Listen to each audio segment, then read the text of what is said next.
They have a state. Magsalita dito na insulto sa lahat ng Pilipino to, eto ang gusto ng taong bayan.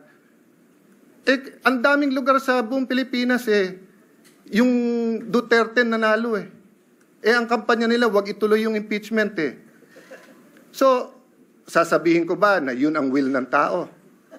Pero kung titingnan ko naman lahat ng comments ngayon sa Facebook, sa SOCMED, gusto naman ituloy. Pati si Vice President Sara, sabi niya, I want to be held accountable. So siya yung ba sabihin ko, yan ang gusto ng taong bayan. Napakahirap po nung sitwasyon natin. That's what... Pleasure of the Honorable Cayetano. Thank you, Mr. President. Mr. President, I just have to be clarified on some points, and this is in relation, of course, to the Minority Leader, the Deputy Minority Leader, and to our former Majority Leader. So if I may proceed and just lay out the basis for my inquiry. The gentleman may proceed. Well, first, let me start out by saying I pray for wisdom for all of us, and I ask everyone to continue to pray for wisdom for us. I also like to state before I say my inquiry, it's unfair to just blame the Senate President. 23 naman tayong senador conscious naman tayo lahat nung February 5. Nandito naman tayo, pwede naman tayo mag-object ng, nung nag-adjourn, nung final yan. So, as the minority leader said, nandyan na yan. Huwag na natin tignan yung nakalipas. Forward na tayo, no? Second, I just want to comment dun sa mga law schools. I appreciate it. And I'm happy they're very active, and I'm happy that they have statements. But may I advise them also to be consistent? Kasi si Congressman Cardema nag-file ng impeachment laban sa Pangulo. Hindi tinanggap sa House Wala naman ako narinig na mga sinasabi na dapat ang konstitusyon masunod at dapat tinanggap ng House yan. So, of course, hindi naman trabaho ng mga law schools na in each and every impeachment case magsalita. Pero in a highly charged environment. Can you imagine, Mr. President, during the campaign, sa mismong media interviews ng top news channels natin, tatanungin yung kandidato, pag kayo nanalo, are you for or against the impeachment case? Klaro naman ang sagot dun Ang sagot dun, hindi kami pwede mag-comment kasi magiging judge kami. Pero hindi. Sinagot pa rin ng mga kandidato at tinanong pa rin ng media. Pero kung konstitusyon ang masusunod, ang sagot doon iisa lang, mag-o-oath kami, dapat neutral kami. Kaya lang eleksyon Kasi masama naman talaga timing ng pagka-file nito Magpa-file ka during the campaign. That's the reality there. Kaya nga sa US, pagka-jury system, pwede mo i-sequester yung jury Papayag ba tayo nung February na i-sequester tayong 23? Na ikukulong tayo at hindi tayo makikinig sa kahit anong media at i-determine natin ito? Maybe may papayag sa atin, meron hindi. But wag na tayong magsisihan. So, I'll go to my question. So, maybe that's why Shakespeare said, if you want justice, first kill all the lawyers. Diba? Kasi nga, labanan na ng mga abogado to. Pero, hindi ibig sabihin na wala silang mga personal na bias nila. Mahirap magsalita dito na insulto sa lahat ng Pilipino to. Eto ang gusto ng taong bayan. Ang daming lugar sa buong Pilipinas yung Duterte nanalo ang kampanya nila, wag ituloy yung impeachment So, sasabihin ko ba na yun ang will ng tao? Pero kung titingnan ko naman lahat ng comments ngayon sa Facebook, sa SOCMED, gusto naman ituloy. Pati si Vice President Sara, sabi niya, I want to be held accountable. So siya yung ba sabihin ko, yan ang gusto ng taong bayan. Napakahirap po nung sitwasyon natin. That's why we need wisdom. But first question ko po, prejudicial question. Ano bang rules ang unang masusunod? Rules ng Senate o rules ng impeachment? Bakit to importante at bakit to prejudicial question? Tinitignan ko po kaninang umaga yung comment, allegedly, hindi ko sure, wala naman nakalagay doon na siguradong totoo yun, but meron pong comment ang defense team ni Vice President Sara Duterte. Correct me if I'm wrong, Senator Bato, Senator Bongo, my good friend, my brother, Senator Robin, kasi hindi ko alam kung official yon. to paraphrase, ang sabi nila, hindi magandang mag-comment sila, but they'd like to reiterate na tingin nila labag sa konstitusyon yung impeachment complaint na to dahil ito'y pang-apat at lumalabag to sa isang complaint sa isang taon. Okay. Kung yun ang stand nila, sino po ang hihimay sa issue na yan? Ang plenary ba under the Senate rules? Or yung impeachment court under the impeachment rules? Bakit ko po ito sinasabi?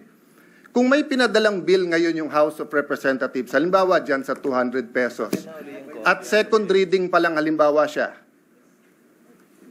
pag ni-refer natin sa Committee on Rules natin yan, magbabay-cam na ba kagad tayo o sasabihin natin, sandali lang, second reading pa lang sila, kailangan mo ng third reading pa lang. Ang sinasabi sa akin ni Senator Villanueva ngayon, pinadala lahat ng records except for the bill that they passed. So we cannot act on the 200 peso minimum wage, additional sa minimum wage. But that's my point, Mr. President. Sino po magde-decide? Tayo po ba as senators o tayo as senator judges? Kung nilabag ang konstitusyon doon. And doon naman ako sumasang-ayon sa mga law schools. Let's proceed. Let's look at it. But yun na nga ang question. Yung complaint ba is firm, legal, according to Constitution, or may constitutional infirmity ito? My last question is just a question of logic. Nag-move yung ating minority leader na to convene na as a impeachment court. Yung ating deputy, sabi niya, hindi na kailangan magbotohan. Eh, pag nag-move ka, may botohan. So, sino masusunod sa dalawa? Why do I say this?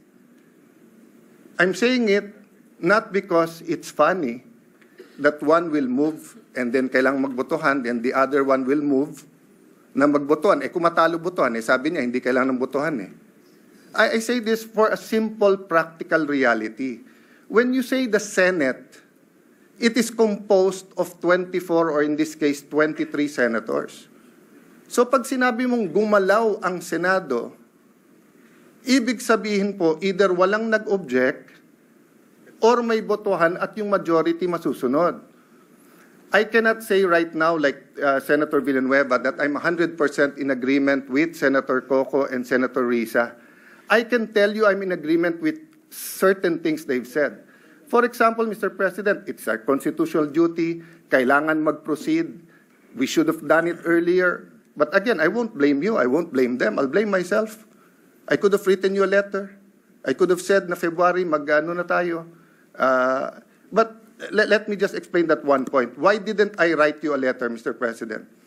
Kasi pag Pangulo yung ini-impeach, every single day na nandyan, kung totoo ang allegation sa Presidente, we all suffer. The country suffers, our institution suffers, accountability suffers. Pero pag Vice President, especially ngayon, hindi naman siya binigyan ng ibang trabaho eh. Wala naman siya sa kabinete. Yes, I want accountability. Pero between today and Wednesday, I'd rather pass yung Konektadong Pinoy at saka yung e-government at lahat ng ibang bills na nakapending dyan. So, Mr. President, may I end by reiterating the question. Do we follow first the rules of the Senate or do we go into the impeachment court? Sino magde-decide nung allegations ng defense na na-violate ang Constitution sa one impeachment per year? The second is just to continue my observation, Mr. President. I agree with many here. Wala tayong choice, forthwith. But I disagree na sa Tagalog, agad-agad ang forthwith. Ang forthwith, yung ibig sabihin nun sa Tagalog is yan na yung susunod. Yan na yung gagawin mo. Oo, immediate yung agad-agad. Hindi ako expert sa linguistics, pero medyo hindi agad ang Tagalog ng forthwith. Yung immediately, yon agad yon or agad-agad, di ba? So, maya-maya, hindi, ibig sabihin ng forthwith, sangayon naman ako eh, ang ibig sabihin ng forthwith, wala ka ng, to quote dos por dos, susunod na. O yun ang ibig sabihin ng forthwith. Yung wala ka nang hihintayin, yun na. Kaya agree ako sa inyo na kailangan talakayin natin yung impeachment complaint. Pero gusto kong iklaro, sa tama o sa mali, botohan ang mangyayari sa atin. Hindi pwede pong bumoto yung 15 na hindi magko-convene yung impeachment. Tapos 9 kami o 8 tayong magpapakita doon na naka-rogue. Kasi sinabi ng 15, hindi magko-convene eh. Anong pwedeng gawin? Pupunta ka ng Supreme Court, uutusan tayo ngayon ng Supreme Court. Yun ang legal system natin, Mr. President. So sana, tama desisyon natin para hindi na tayo maghintay na utusan pa tayo ng Supreme Court. Pero yung sabihin na walang botohan dito, I agree with the spirit nung sinasabi ni Senator Risa na dapat wala na. But the practical reality is that you have one senator who asked for a vote. We have to vote and the majority will follow. But yun nga, Mr. President, reiterate ko lang yung tanong ko. So dito po sa 1-year rule, sino po magde-decide niya? Is it the Senate sitting as legislator, so rules muna ng Senate? Or is it the impeachment court? Because if it is the Senate, we cannot yet convene as an impeachment court because we haven't tackled that issue.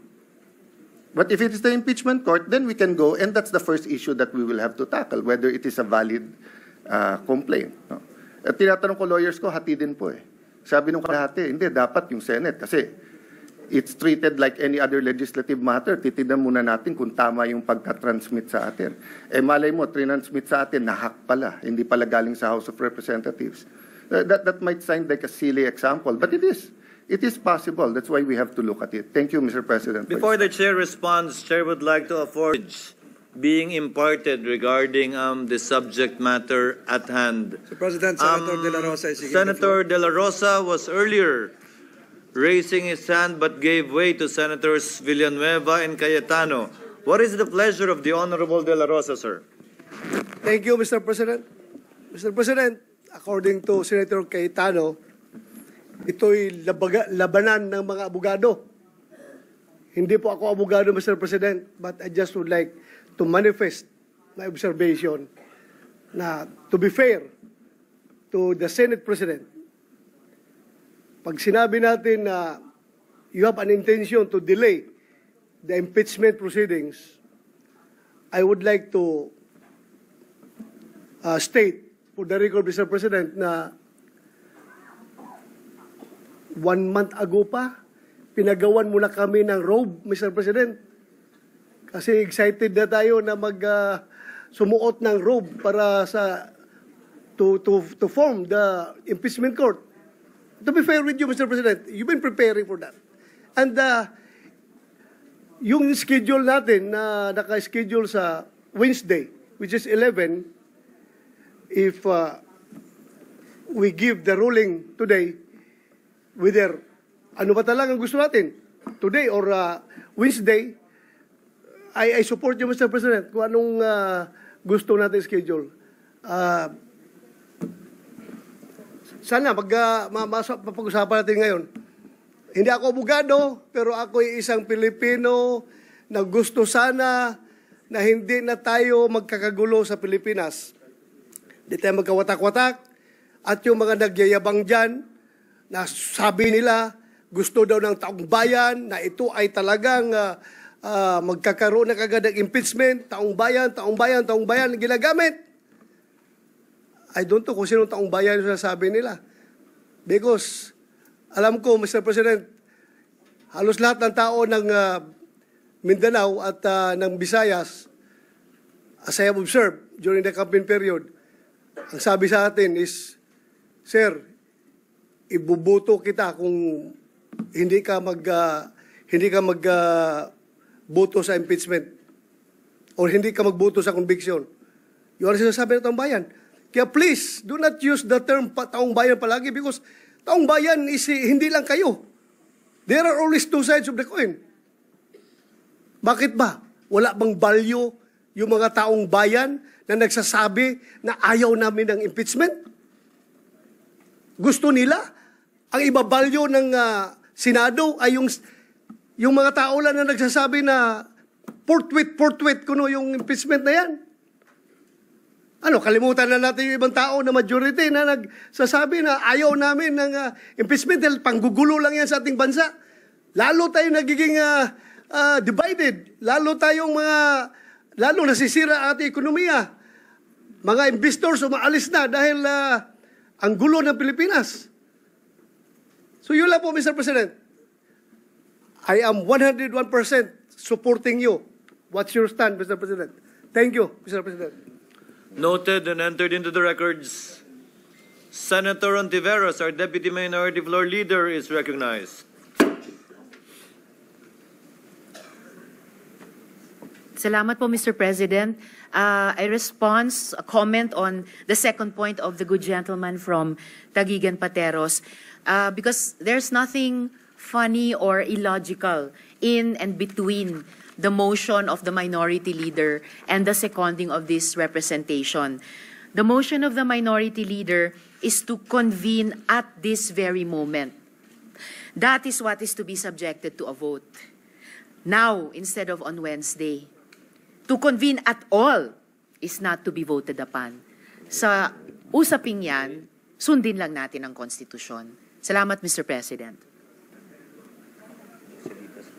Pimentel, Chair recognizes Senator Cayetano, thereafter Senator Pimentel, thereafter Senator Padilla. Senator Cayetano, you may proceed. Mr. President, I don't want to further the division or the debate, and I wasn't making fun of it. Ang sinasabi ko po, the reality is may tama't mali, may moral, immoral, may legal at illegal. Hopefully, dun tayo parati sa tama. Hopefully, ang legal, yun din ang moral. Ang problema in a collegial body, Senate, House, Commission on Appointments, we move as one based sa pagboboto. So it's just showing the irony that if the minority leader was moving that we've convened now, and the deputy minority leader was saying, you don't need a vote. But if you can vote whether it's now or Wednesday, then I can also argue, then I can also move na saka na. If you can vote whether today or Wednesday, then you can also vote na next Monday or next Thursday. So that is the paradox we are in today. So whatever decision we make, sana may wisdom. Sana matupad ang konstitusyon, dapat matupad ang konstitusyon, dapat ang kalooban ng ating mga kababayan. But the reality is po, we will be acting as a body and the vote will matter. So yun lang po, and I don't have a debate. I respect what the majority and deputy minority leader has stated. You know, as I said, some of what they say I agree with, but we have to find it in our hearts that even if we disagree, we support the chamber. Senator Pimentel, thereafter Senator Padilla. Senator Pimentel, you may proceed. Just to respond to some of the points raised by Senator Joel Villanueva. Yan, mahirap kung nasisingitan, Mr. President, nalilimutan natin yung topic. Mr. President, siguro i-inform ko lang yung body, no, na yung referral of an impeachment of the articles of impeachment to the Committee on Rules is not found in the rules of the Senate as a legislative body, and it's not found in the rules of the Senate as the impeachment court.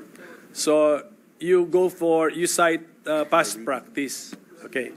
But then, It's the reading. I don't think the Senate President will dispute my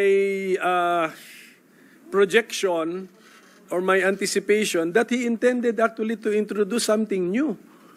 For this particular impeachment case, he will refer it, the plan of the Senate President is to refer the after the reading, the read articles of impeachment directly to the impeachment court. So ibig sabihin nun, talagang pwede tayong mag-introduce ng innovation because the past practice is not supported by the letters of our two sets of rules, Mr. President. So, ang aking point is, we can actually, the motion, actually, do not fear this motion because this motion will only take up little of our time. Ang gusto kong mangyari, hindi tuloy-tuloy ang ating, if we need to do some preliminary matters before the trial action, ang trial action meaning to say may witness o witness stand, mayroong direct examination, cross-examination, malayo pa yan, after pa yan pag-filing ng mga